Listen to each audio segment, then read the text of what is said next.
Okay, this is the Harry Potter text tutorial. So we're going to make a 3D camera in After Effects and fly through space towards a font that says Harry Potter or whatever you want it to say. And we're going to have some cloud layers. And so some key kind of components here are we're going to be making text.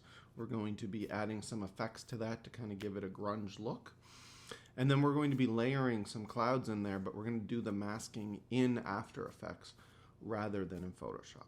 So first of all, we have all of these assets that I'm giving you. I'm going to bring these all in except the MP3 there. So these are all JPEGs, except I do have a little copyright clear smoke kind of fog video that we could overlay. But we're going to start with those JPEGs with the clouds. Now, the first thing we need to do is we need to make our text. So I'm going to do new composition, and I'm just going to pretend that it was a preset before, so maybe this is what yours looks like. But if lock aspect ratio is checked, we're going to uncheck that. And then we're going to type 4000 by 1800. And for length, 10 seconds, so that it stays for our whole composition, because we're going to make the whole thing 10 seconds. So this is going to make a really big composition here.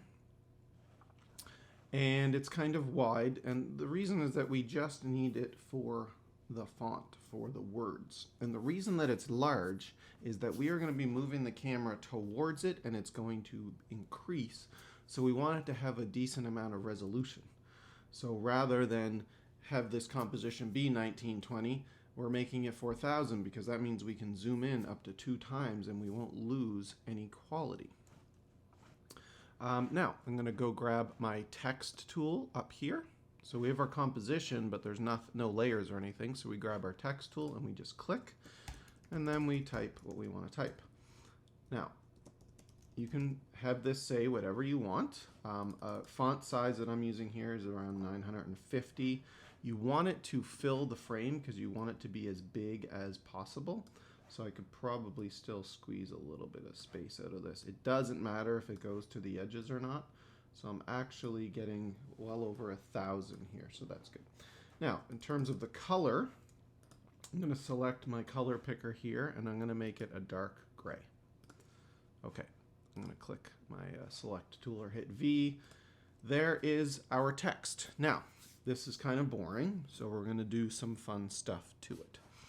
So, if we go to layer, there is, we got to select our text, sorry. Make sure your text is selected. You can click it here or you can click it down in the layers. We're going to go layer, and then we're going to go layer styles.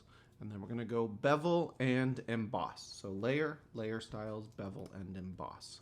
Now, what it does is it adds some bevel and emboss over here. I'll just zoom in a little bit.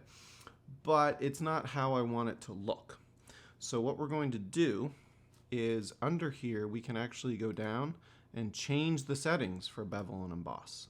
So under style, I want it to be inner bevel. That's going to be fine. But I want the technique to be chisel hard. So we have inner bezel, we have chisel hard. I'm going to increase the depth to about 150. So that's good. The size, I'm going to make 50. So I'm just going to type that in. And I'm going to soften it. I'm going to put like 3. So as you can see now, it actually kind of looks 3D. So you can play with these settings if you don't like the size.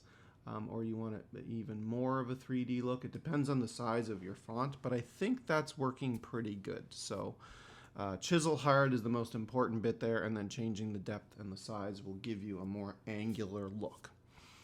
Now, that's pretty good as it is, and it has some kind of lighting effects to it, but I want to add a grunge texture here. So I have a grunge texture that I'm giving you as a JPEG, and I'm going to drag it over here. Now, one problem is that it isn't facing the right way. It's kind of in portrait orientation. So we can just hit the R key, and our rotation is down here, and we can flip it around, and we want it to be 90 degrees flipped. You can also do that with your move tool if you want. Now, it's still not big enough, so I'm just going to hit S for scale, we can do that. The whole thing gets bigger, which is fine. But we could just grab the edges and make it like that. It just depends on the grunge texture that you're using if it's going to work or not. But the bottom line is that it has to cover up the text. So I'm okay with that. Now, this is the one tricky thing that we need to do. We need to go down to toggle switches and modes. It's this weird button at the bottom of After Effects. And when we click it, we get some different options. And one of those things is that we need to change our layer style. And this is something that you would change in Photoshop when we're doing layers. Well, you can do that in After Effects. So we're going to do overlay. Now, it needs to only go over the text. So what we do is we click the little T for track matte, and there we go. So that step is difficult because it's not in a place that you would ever think to look, but basically, we've created a clipping mask here. So we change our mode to overlay, and we click the little T for track matte so that it only applies to the text below. Okay, so this is our text, and we are actually done. Now, we could just have done this within our other composition, but I like keeping the text separate so that track matte works and we don't kind of screw up the layers. So now we have our composition here, and what I would ask you to do is right-click and rename this, or you can just hit Enter, and I'm just going to call it Text, because we're going to reuse this composition. Okay, now we're ready to create our environment where everything is going to live, and we're going to fly through. So we're going to do a new composition, and this time I am going to go grab the HD TV 1080 2997. I'm going to keep it. It's 10 seconds long. There we go. Zoom in here. Now, I want to create my camera.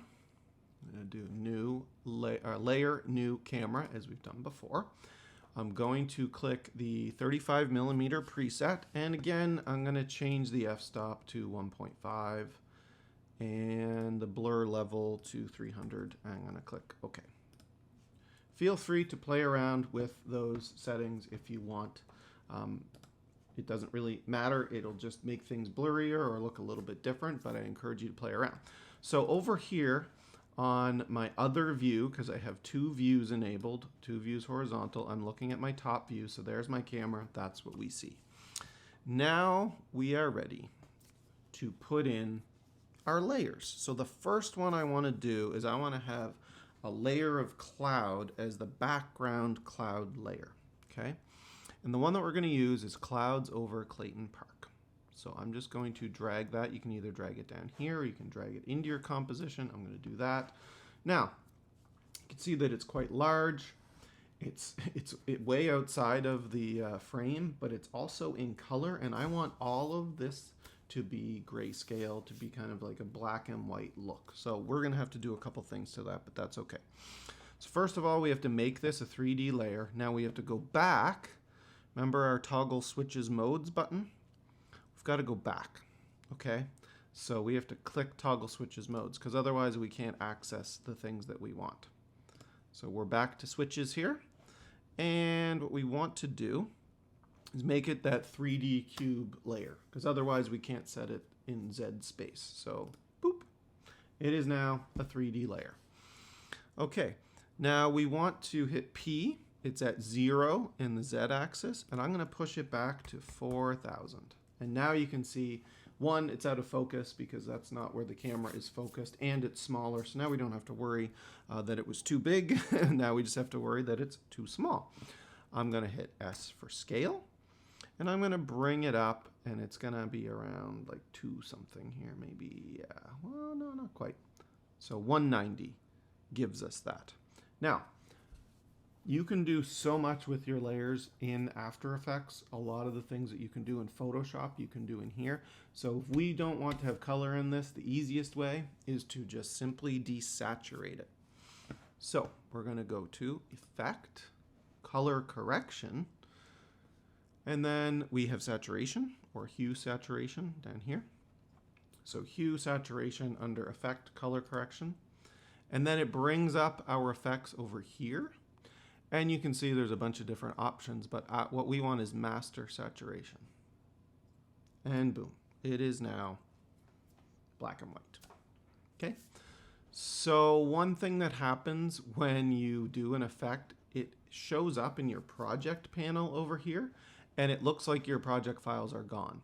So if you click this little arrow, you can get back to your project and switch back to effects, or you can simply just X out of that and it will come back.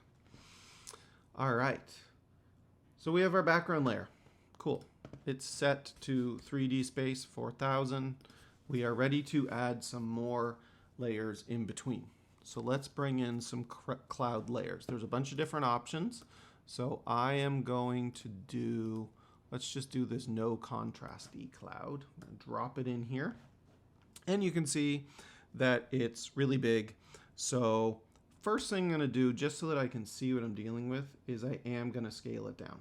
And we're going to change this later when we have to set it in 3D space, but I wanted to be able to see the whole thing. Now, I don't want the sky.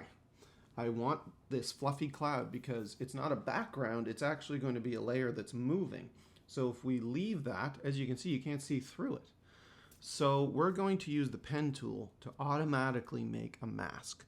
So if you just hit G, you'll get your pen tool, or you can click your pen tool. Now, I'm going to do a really fast version of this, but I encourage you to do a better version so that your cutout looks good.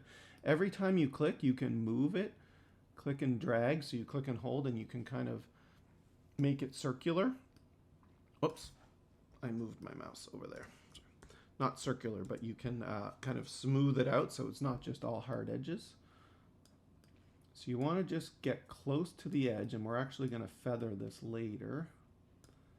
So that'll be cool. I'm going to go here. It's not bad to zoom in because you can see what you're doing a little bit better, but this will be fine for what I'm doing here. So I'm just trying to make it a little curvy. So every time I click, I'm just bringing the handles out so that it makes a little bit better of a cutout so it's not just hard. So I'm just going to rush through the rest of this and not do a really great job just so that we can get through this tutorial. But you can do whatever kind of cutout that you want on these clouds. And you have multiple layers, and yeah, you can do all different kinds of things. So you can see as soon as I finished that point, it made a mask. So you do not have to take these files and put them in Photoshop and cut it out and then bring it back in here. You can do it in here, and then you can actually edit it live. So I can actually move these points around, which is awesome. Now, there's another thing that we are going to want to do. And if I hit M, I get my mask option.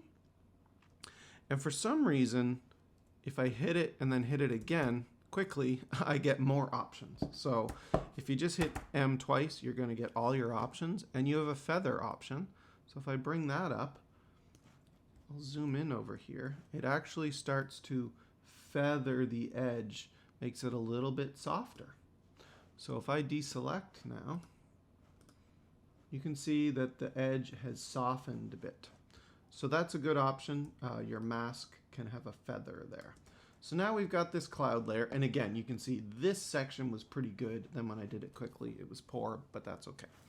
Now what we have to do is, I like my camera always at the top. We have to set this in 3D space. So I am going to just put it, I'm going to click my little cube, and I'm going to hit -100.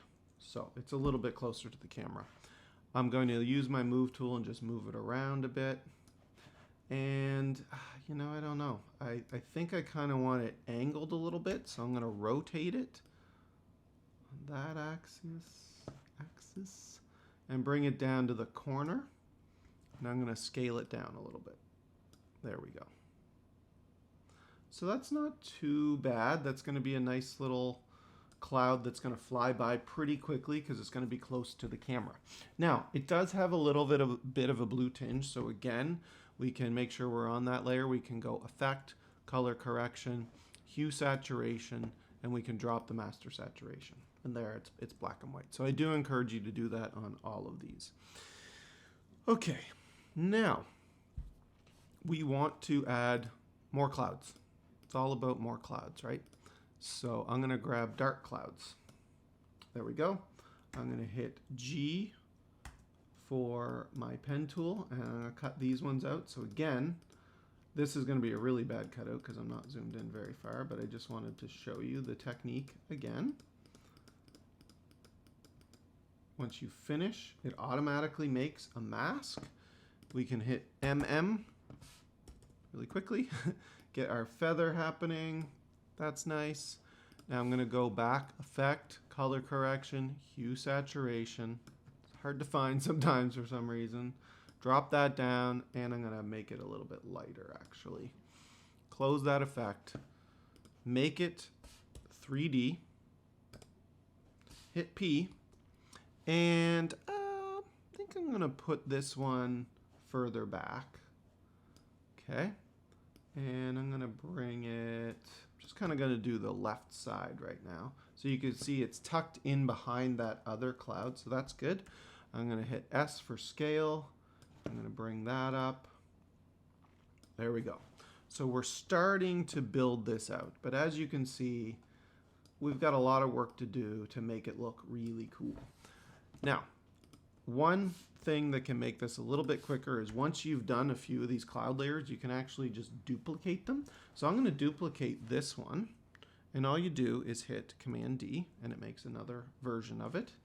And what I'm going to do is I could just rotate this one around, so I can hit my R key, and I'm going to rotate it this way. And I'm going to put it on this side. Maybe I rotated it a little too much. Let's go back that way. Yeah, that's not bad. I just kind of want it to just be there a little bit in the front.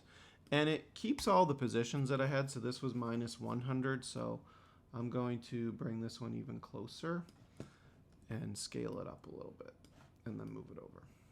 Okay. And again, so now we can do that with this dark clouds. Command D is duplicate. And then our position, move it down. I'm going to move it over. I'm going to rotate it completely around so that it doesn't totally look exactly the same. And for position, oh, I'm going to send this one way back. 19's good. Scale that guy up and bring that over. Maybe I'll put this one right at the top, scale it way up. Okay, that's starting to look pretty good. Now, there's going to be an optional step to create lightning, and I'm going to do that totally separately. And basically all that's doing is taking a little bright piece of cloud and animating the opacity so it's like 0, 100, 75, whatever. So what I want you to do for this assignment is to do lots of clouds. So I've given you a couple different options, like we could use that one, you could reuse this one and cut parts out of it. There's these clouds over this dock. Use as many as you can that look a little bit different and layer it, and it's going to look way better. Now, once we have our clouds, we are ready to bring in our text. So I'm going to drop the text in, and now we have to figure out where do we want to put this in 3D space. We click our 3D cube. Remember, we always do that. And oops, I had all my layers selected, so they all showed up. But that's actually I'm going to do that because this shows you where everything is. So I want this to be in behind these two clouds, but in front of those two. So it definitely has to go back quite a bit there, but that's, see right there, it goes in front of that. I don't mind that actually. I'm going to put it there. Yeah. That's pretty good. So I've got one behind, one in front. And you know, this one maybe I don't want to be right in front of, right in front of the word. So I'm just going to move it up like this and scale it up a little bit. Okay. Now, one thing we need to do is we need to scale the text down a little bit so we can at least read it. And we have to fix this problem with blurriness. So we're going to take our camera and our text layer and we're going to link them together. So we do camera, hold command and click text, right click, camera, link focus distance to layer, and boom, Harry Potter is now in focus. Okay, now, again, I would want more cloud layers and other things going on, but right now the basics are done. So I'm going to select all of these and hit P, close them up. Now I'm going to hit P for my camera. I'm going to do my camera move. So set it at the very beginning with our stopwatch. Go to the end of 10 seconds and move it forward. And you can see those clouds are moving out of the way nicely. And then we're getting pretty darn close to the end of the road here. Okay, now let's hit play. It'll go a little bit slower this first time.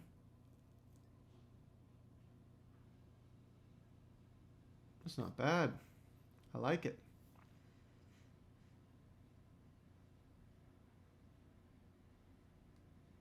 Okay. So play with the positions of the layers, add more clouds in behind. One thing we could do is with each of these, you can kind of play with different effects. So you could add some levels, etc. So that's all up to you. All of those things are up under here, under effect, under color correction. You've got everything that you would have in Photoshop basically, so you could add more contrast. Like I'll just show you for that last, or the background layer. If I go effect, color correction, and I'll just do, I'll do levels. Let's just do levels. So it gives us levels over here. If I increase the blacks, it makes it lighter. Or I could crush them a little bit to give it more of a pop there. So it just depends on what you want to do. But you can do that for each of those layers. Now, another step that you can do besides the lightning thing, which I'm going to post as a separate tip, is you could grab some smoke or fog. You could make it in After Effects, and you could drag that down and then change the opacity and change the blend mode. So just quickly, I'll bring this smoke down here. Now the smoke has to live in a certain place as well in 3D, so we're going to hit 3D. I'm going to go toggle switches modes, and I'm going to try overlay. We're just going to see what that does. Yeah, it kind of darkens everything, so we might have to do like a soft light thing, maybe a hard light, just depends. Yeah, no, screen. Okay, screen's pretty good. Now I have to pick where I want this. So I think I kind of want it like where these front layers are, and then we're going to pass through it, hopefully. So there we go. Yeah, and at some point we kind of pass through it, which is cool. So that's not bad. I'm just going to hit T to lower the opacity so it's not so crazy. And now I'm going to hit play. This will chug. So it's really subtle, but it's there. So you could grab any smoke or fog or anything like that that you can find out there that's copyright clear. Yeah, that's not too bad. Kind of disappears as we get to a certain point though, and you might want to fade out that opacity instead of just like that. So you can see there's all these different options, and the last thing you could do is you could find some music to add to it. So I actually found like a piano cover of the Harry Potter, that intro theme, and I just threw it in there. You can do that in After Effects, or you can spit this out and do it in your video editor of choice. Okay, so the final step of course is composition, add to Adobe Media Encoder queue, or it's under export as well now. Didn't used to be. And then you let that chug for a while. Make sure you spit out H.264 and pick where you want it to go and hit play. And then you will be exporting your awesome new Harry Potter text. That's it.